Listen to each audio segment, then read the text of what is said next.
Hey everybody, welcome back to the Flannel Channel. I'm Philip, and I'm here working on the project. It's Curtislow. It's a 1979 Ford F-150 we body swapped onto a Ford Crown Victoria, and I'm working with some new tools today. I'm excited to show this to you, show you how it works and why we're using it. Got some other cool things happening around the shop too. I'll explain. Stick around, here we go.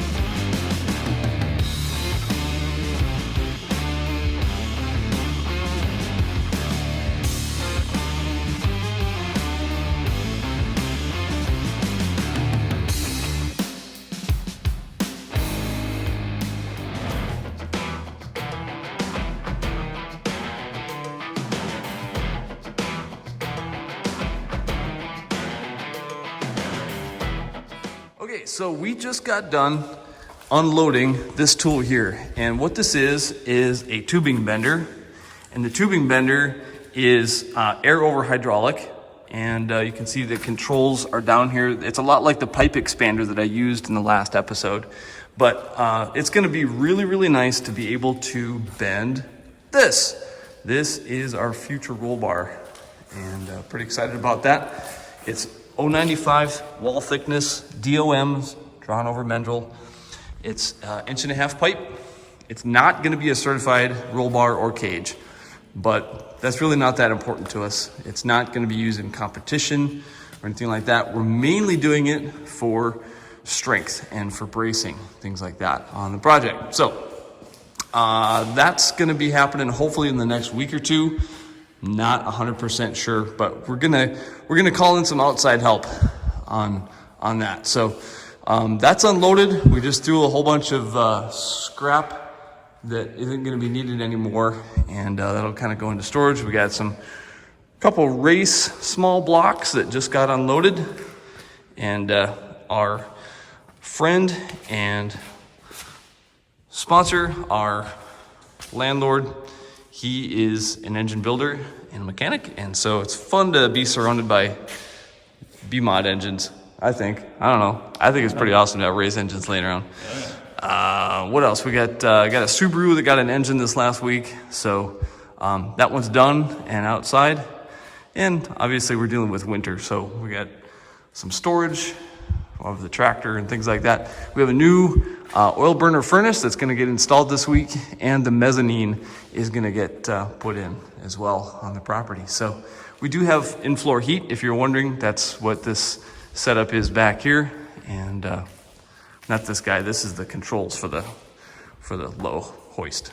But anyway, that's what today is cleaning, organizing, sweeping, putting things away, because we're sort of in between a bunch of other projects that have been happening in here. So yeah, clean shop is a happy shop, right? Yep. Yeah. All right, we are getting ready to work on the front clip, and by that we're going to take that lip that is causing tire clearance issues on Curtis, and we're going to cut that lip back about where the screw holes are for the trim, and we're not going to have to trim all the way around, but part way up I'm going to cut about half that thickness back, trying not to put too much heat into it because I don't want my paint to start to bubble and burn and do bad things. But once I have half that thickness, we're going to put the front clip back onto the truck, and I have a tool that should be here within the next week or two. It's from the Eastwood company. It bolts onto the truck's hubs, and we're going to roll the fender back and forth, and what that's going to do is that remaining little bit of lip right there is going to get rolled over and squished, and that'll flare our fenders out just a little bit, because when we were doing the Christmas burnouts video, we were rubbing on the fender when we're at full lock. You can see our tire got some chunks taken out of it, and we don't want that. So an ounce of prevention's worth a pound of, I don't remember how that goes, but you know, yeah, we got a problem we know we need to fix, and that's a big part of the reason I haven't put new tires on this thing yet. We're gonna burn these off. They're kind of our test tires and we'll get some better ones on there. But that's what's gonna happen now after we finish our cleaning. We're gonna trim this up and then do some test fits now that our radiator has been moved back the 2 inches that my dad helped me with. So, all right, enough talk, let's get to it.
That feels so much better to have the front clip set back on the truck.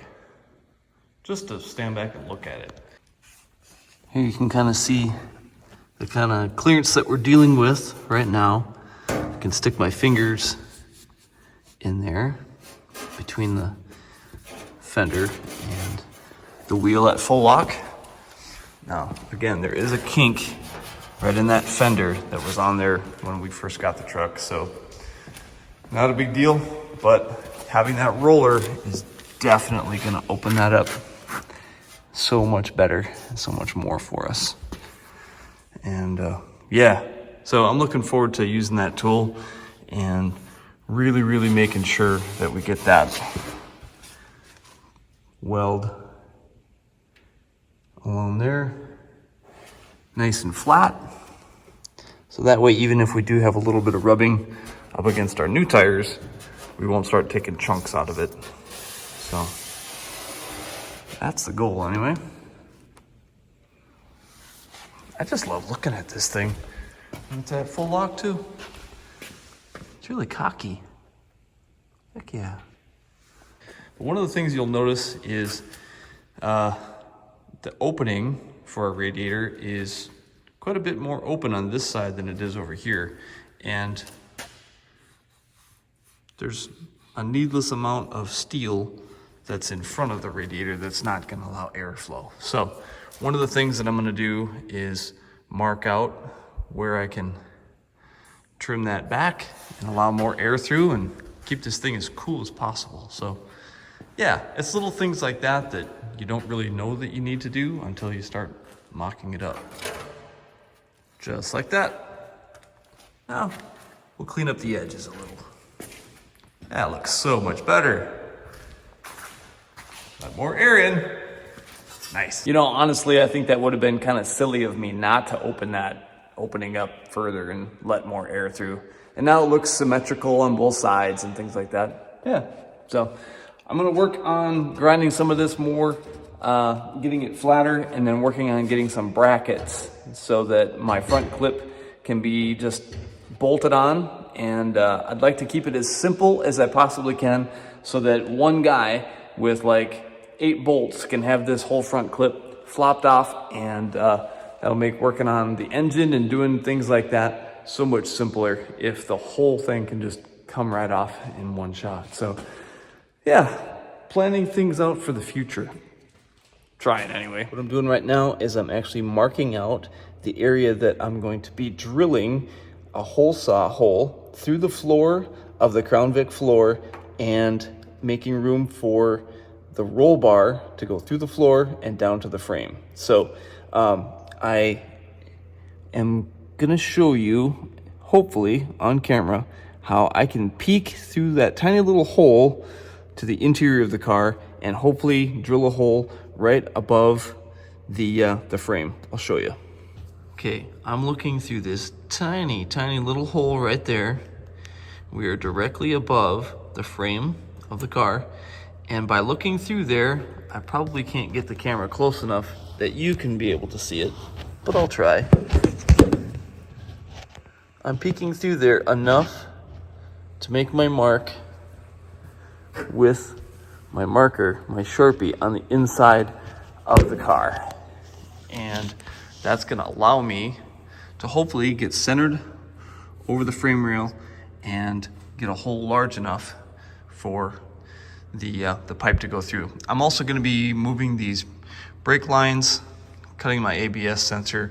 We'll get our exhaust hanger up out of the way, and I'll trim back a little bit of the trunk floor area so that my pipe can go up and make its X like that. Same thing on this side over here. I'm gonna try and get on the other side of the interior and make my mark, just looking through that tiny little gap right there. Now I have to decide what size hole that I'm gonna drill in through the floorboards of the Crown Vic. And I decided to go with the 3-inch, and here's why. Our pipe is 1.5 inch, and I have to tell myself that it's not just gonna be, flat. I have some distance between the bottom of the Crown Vic floor to where it goes through the floor and down into the frame. And I have to imagine welding down in through the floor of the car, and I have to have enough room to get between the pipe and the floor. So in mocking that up, I'm happy with a 3-inch. That's what I'm gonna do. And right or wrong, I can always make the hole bigger. Tough to make the hole smaller once you cut it. So we're gonna just go for it. Time to drill a pilot hole, make sure that we're in the center of our frame, and then we'll drill the big holes.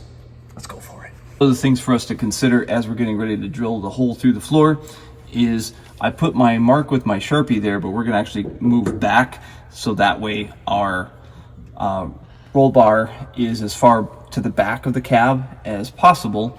Now I'm gonna be limited by my cab support. Can't go any further there. And gladly, the 3-inch does fit if I put it right over my marks and I don't go into that pinch weld seam that's right there. So I'm gonna be just outside of that by a hair.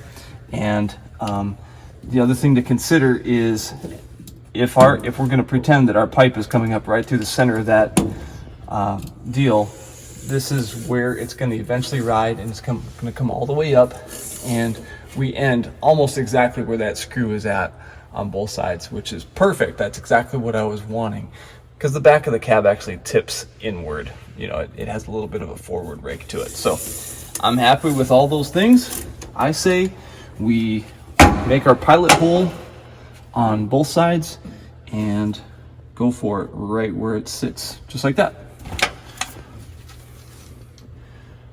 Test hole right through here, and I like it set up side to side, front to back. Go for it. Alright, we'll make our mark just like that and drill. Hopefully we find frame underneath here. There we go.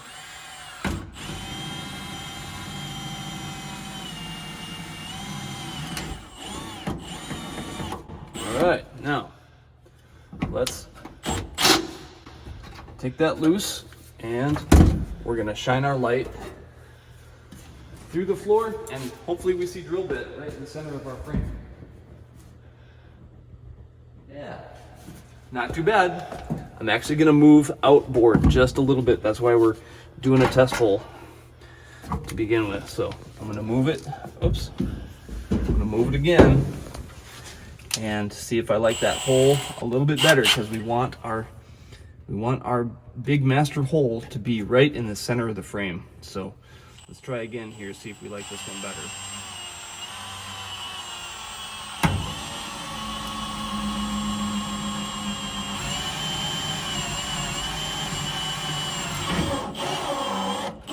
All right. Just like ice fishing, right? Gotta drill a lot of holes.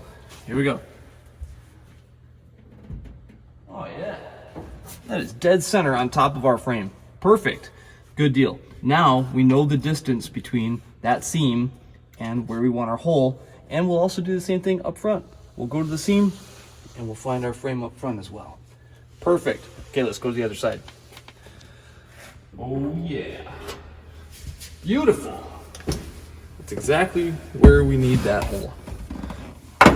Awesome. Okay. Our hole saw ready. Got our pilot hole finished. Done all of our measurements. It's time to just go for it. Are you ready, camera girl? Yep. All right, let's do this.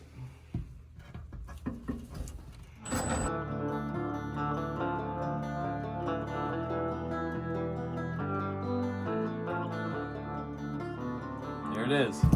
And we'll finish right there with the cutoff wheel. But let me bend it back just a little bit. Hang on.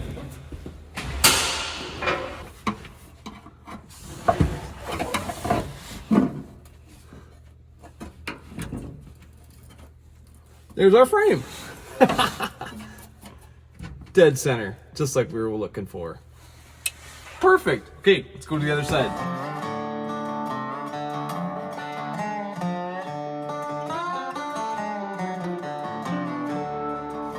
So I decided to unbolt the ground and then the parking brake assembly from the pillar right there, and I'm going to need some room in here to get in there and weld anyway, so this is something that needed to happen.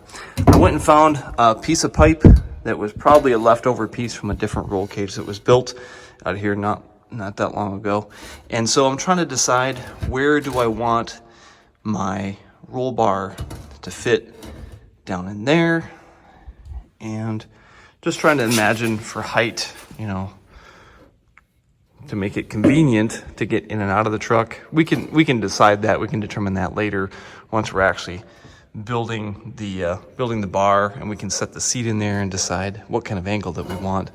But, you know, I'm thinking that the further forward I can possibly get this thing, that means more structural integrity and more bracing, because ultimately, you know, if I make my brace go to just part way, it's not as strong as if I can go further, and I'm able to go further. I probably should. And the other part of it too is that it's not like we need to come straight up out of the angle like that. We could put a bend. We could put a bend in the end of that pipe and curve it down as well. So yeah, it's not super critical, but I think I'm going to try and get as far ahead in my cab as I possibly can, just because that's the whole point of what we're doing, is trying to spread everything out as much as we possibly can.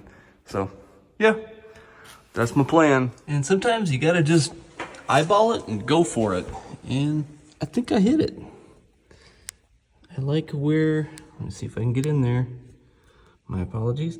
I like where the drill bit is coming through, and it looks like it's centered right on the frame. So yeah, that's a win. I'm gonna measure it from there, and we'll mirror it on the other side, and then switch over to the hole saw. This time I think I'm gonna go with a little bit smaller. This is more like a 2.5 inch hole, just because space is a little bit lower limited up here, and I like the fact that I can weld it from underneath, from up here, through the wheel well. So that makes me feel better too.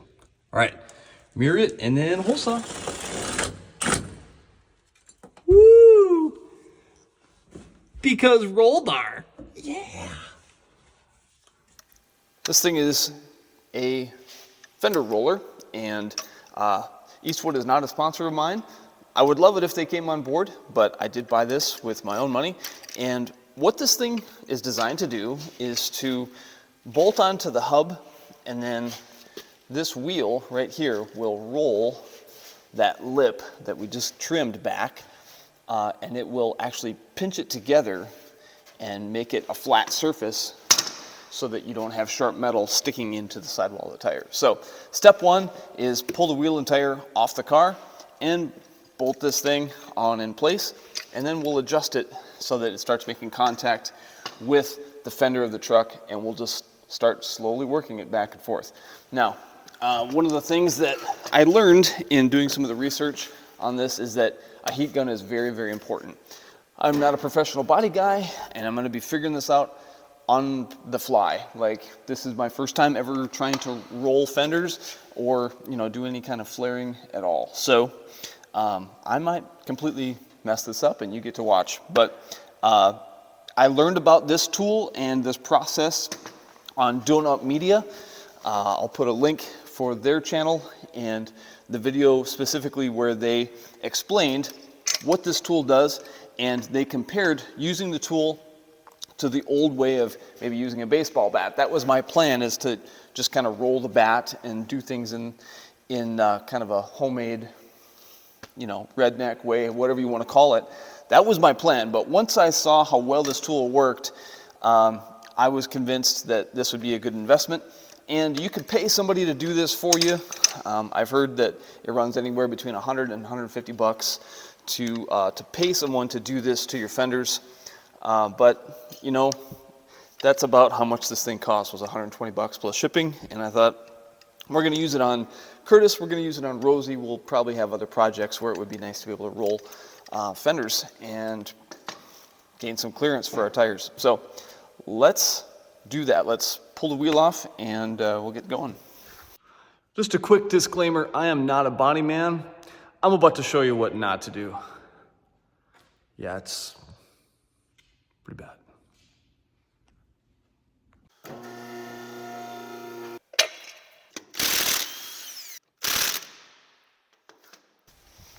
There you go. Now you can kind of see what I'm seeing from underneath and inside. And because the fender is not a perfect arch, it's obviously going to be changing as we go, as far as what angles that I'll have to be at and things like that. That's fine. That's totally cool. The whole idea is to just take your time with it and get the results that you're looking for as you go along. And so I'm going to start by warming this up. There's a good chance I'm not going to be able to get both fenders done tonight because it's a school night and I need to get home, see the family, have dinner, help kids with homework and things like that. But I was so excited about getting the new tool, I really wanted to get out here and at least set it up and try just a little section of it. So using the heat gun, I was told, will help keep our paint from cracking. And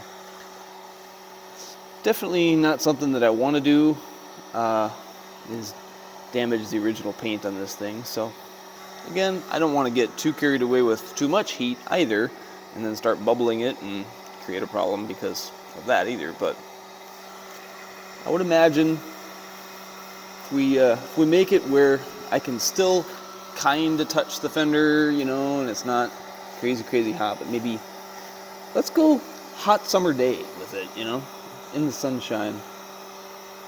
100, 120 degrees maybe, something like that.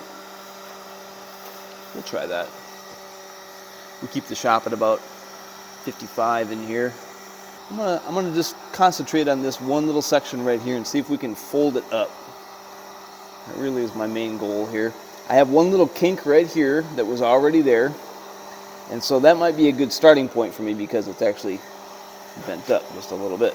So let's start there. And the paint's already chipped out here a little bit too, so if paint starts to chip, there's a good chance this is going to keep doing it in that area. All I can do is try and prevent more. Engage time lapse.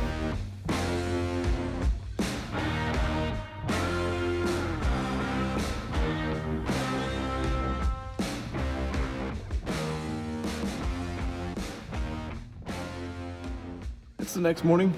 I couldn't sleep, and so I'm gonna pop the caliper off here. That should give my tool some more swing and keep rolling. Yeah. Well, here we are. I've been working this fender for about an hour, and do I love it? No. But I think it's gonna do the job and not shred my tires anymore. And I would alternate heating for a couple minutes and then go back and work in the fender some more. And I'm so glad that I'm learning on fenders that I really wasn't concerned about because these were already really beat up anyway, but I'm not gonna lie and say that I'm proud of that because I definitely put some cracks in some paint and I definitely put some new wrinkles. I mean, I was stretching that fender a lot, and when you try and stretch a fender out and do, try and make metal do things it doesn't want to do, it's gonna resist you. So here's a look at what we had before on this side. I haven't touched this side yet, so that's what I'm gonna roll over on this side now and do it. But you can see all that stuff was already there before I began. But hey, I'm learning, and you can't make mistakes if you're not trying, so. Oh well, I don't think the tire's gonna get cut now. I guess that's mission accomplished. Do I think everybody should go out and buy this tool? No, not necessarily. I think with some rubber hammers and a baseball bat, I probably would have gotten the same results. I don't know, I can't say.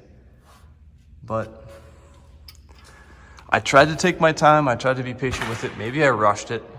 Maybe it's my inexperience. I can't say it's the tool's fault. I did end up taking the caliper and the rotor off, and I did even punch out one of my wheel studs just to be able to get some clearance for some of the different ways that you can set this tool up and pivot it. The nut back here was hitting the stud, so I just drove the stud out and I'll get it back in there. So the other thing that definitely helped was locking my steering, because I kept having the steering wheel spin and move, and then my steering angle would change, and then that would change how much pressure I was putting against the lip. So I learned that tip along the way. But anyhow, I think I'm gonna call this side done. I'm gonna put the tire back on, I'm gonna drop it down, and we'll see how much more it's actually flared out. Because not only was I squishing that lip, I was also bending the entire fender out. Doing more than just a roll. It was a flare. So I think that'll be more evident once it's on the ground. Let's look. All right, so if I go down the line of that fender, compared to this one, you can see this one already was kind of dinged out there. And so the old one is a lot more straight before doing it. And this is after doing it. It definitely flares out more. So it's fine. I just keep telling myself, now it shouldn't rub. And there's a nice, soft radius in there if it does touch. And it's okay. They weren't perfect fenders before, and they're even further from perfect now. But the job is done, and we move on. All right. Time to do the other side.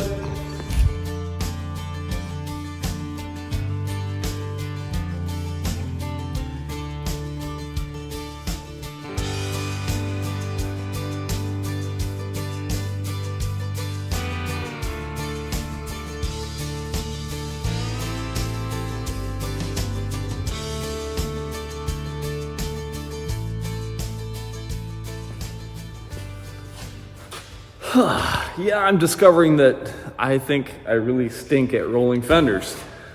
But I'm not gonna let it get the best of me, and I know that these are already all kind of bent up already. They're far from perfect. We already have chipping paint. And there's no other way to learn but to just do, right? So I'm gonna press forward. I'm gonna keep working on getting better and improving my skills on this because I don't want it to get the best of me. And so I won't be scared to try new things. You don't be scared to try new things either. And you can watch me suck at this and try and improve. I don't know. More heat gun, more patience, more time. Take it slow, and I'll just do the best that I can. And I have pie waiting for me at home, so something to look forward to. And I can't stay super bummed at fenders that don't turn out like I wanted them to, but it's okay. I'm gonna get better at this. I promise. Onward. Well, I'm frustrated. I'm tired. I want to quit. I want to be done. But I feel like I owe it to you, since I've already shown you all the steps that I've taken so far, to show you where I'm stopping. And the frustrating part is I should have quit half an hour ago, but I just kept trying to make it better, and in trying to make it better, I made it worse. And then I just realized, well, I'll show you. I messed up my tool, and I think now I messed up my fender. Let me show you. So here's what happened. There is, I don't know if I can show it to you here. There's a castle nut back here. I didn't realize that my cotter pin had come out, and so the nut was actually tightening as I was tightening the threads on the tool. Again, that's not the tool's fault. That was me not paying attention that the cotter pin had gotten tangled up. That's actually part of the reason why I needed to pound out one of the studs here, is my cotter pin was contacting that stud. So I did drive the stud out. I just wasn't paying attention to the cotter pin. And so as I was trying to loosen the tool, it was actually tightening, and I was putting way too much pressure against the lip of the fender, and I kinked it. You can probably see right there in the reflection that I heard it happen. I heard it go boom like that. I went, oh no. So I stretched it way too far. I'd been heating it up, and now I'm really frustrated because, yeah, not good, not good. It's kinked there. Of course, some of these places were already there, but yeah. So I'm embarrassed. I don't like it, what my end results are. I wasn't really even happy with this side, but my inexperience is definitely showing on this thing. And, you know, in some of the other things that I've tried to learn how to do, like polishing, like painting, pinstriping, things like that, if I'm not happy with it, I can wipe it off, or I can sand it, or I can do something like that to stop. But with this tool and fender rolling, I'm frustrated because the more I try and make it better, it just continues to get worse and worse and worse, and I realize after it's too late, I should have quit. So anyway, I'm gonna try and make the best of it. I'm gonna try and just live with it and deal with it and get my tool out of there, put the brakes back on, put the wheel back on, and carry on with the rest of my project. So, yeah, you get to see a frustrating part that I'm just sort of not happy about, but I can't love everything that I'm doing on this project, and I just gotta know when to stop and move on to something else. So anyway, I'm gonna call this a fail on my part. Again, it's not Eastwood's fault, it's not the tool's fault, it's operator error. And I can always just try and find other fenders if I'm ultimately not happy with it. But I think I'm just gonna live with it and say, hey, now my tires don't rub anymore, and we can carry on enjoying this truck. And so, yeah, bummer way to end. Normally I have, you know, a really exciting win that I'm excited to show you, but this video is a fail because I'm learning how not to roll fenders. So hopefully this helps you. I don't want to scare anybody away from doing this, trying new things, and maybe you can pick it up way easier than I can, but this was a tricky one. Let me also explain one other thing. Again, not giving myself excuses, but let me demonstrate for you real quick. Part of what makes this trickier for me anyway, and again, I could be wrong here, but if you look at the shape of the fender, it's pretty sharp, and then it almost kind of goes horizontal. It's a long fender and then droops down. And it's not the exact outline of the tire, the wheel opening, okay? It's not a perfect arch. I think that if I was dealing with a fender like on this Audi here, where it is a concentric circle all the way around, I think that would be easier to use. But because I'm using an old truck, it's got an old shape fender, and so I should have gone slower. I should have taken even longer because it's an irregular shape. It's not the same arch all the way around. Hopefully that makes sense. I don't know. And also, you know, this paint is 40 years old. It's actually a repaint. This is not original paint. It's been painted. Let me show you here on the back. You know, I think you can see the original here and then the repaint up here. And you know, let's be honest, let's look at the rest of the truck where ladders and 2x4s and things like that have fallen on top of the cab. There is not a single straight panel on this entire truck. So I guess the fenders match even more the entire look of the whole truck. Not the hood, not the box. Everything on this entire truck is bent and wrinkled and kinked, and it's got lots of character. And now these fenders have a story to tell because I fiddled with them and I did that. Okay, quick update. I hate it less now. Why? Scotch-Brite. Part of what was really bugging me was looking in the reflection, which, well, that's how you see where the bends in the metal are. But if it's dull, it's less noticeable. The other thing, rubber hammer. And I was using that between the sidewall of the tire and the fender and just doing a little bit of, you know, I don't know, trying. And yeah, still bugs me, but it bugs me less. That's a win. So I think since the entire truck is dull anyway, I'm not gonna buff this thing out like I had planned on, but maybe, just maybe, it might be kind of fun if we buff only the dent in the dent side all the way from front to back on the truck into the bed. I don't know. That might be interesting. An interesting way to use dull and shiny. Anyway, yeah, instead of quitting, I pushed through, I Scotch-Brited that fender, and I hate it less. Now, to finalize everything, just to kind of show you what we gained by doing this, I want to bring you in here. And if you can remember how tight that distance was between the fender lip and the sidewall, now I can fit not only my entire hand, but, you know, that's pretty good. That's 3 fingers between those two. And yeah, now that I made the surface dull on the fenders, I can sleep better at night. I hate it less. I'm just gonna continue on. All right, move forward. Don't think about the fenders, right? But we gained, yeah. I'll show you this side too, since we're here. Same kind of deal. I can fit probably two fingers between there because, you know, it's going to be different when you go from steering one direction to steering the other.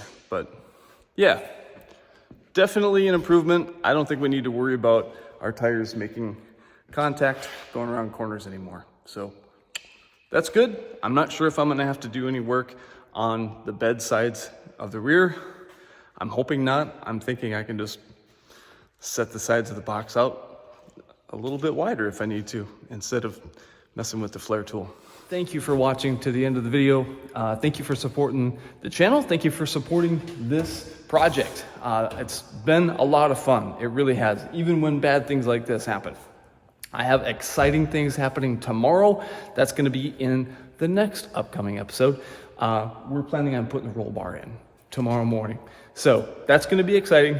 And I'm sure you're probably going to want to check that one out too, because maybe that'll be a giant fail too. I don't know. But I have the help of some friends that have done this before. So that's a good thing. All right. Anyway, thank you for supporting the channel. Thank you for watching. And I couldn't be doing any of this without you guys. So I appreciate each one of you. If you want to catch up with me directly, find me over at Instagram. That's where I spend my time. It's @flannel_Philip. I don't look at the comments here on YouTube. If you guys want me to change that, if you want me to start getting on and interacting on the YouTube comments, all right, well, maybe that's what I ought to be doing. I don't know. But our channel's growing really, really fast. And most of the time, I just tell people to head over to Instagram if you want to direct message me or things like that. Hey, if you want to check out Flannel Phillip Piece and Grease merch, that's over at GoShineOn.com. And we are still in the works of getting some Curtislow logo stickers and t-shirts made up. So stay tuned for that. That's coming up as quickly as we can get them ordered and get them made up. So I appreciate you. Peace and grease, everybody.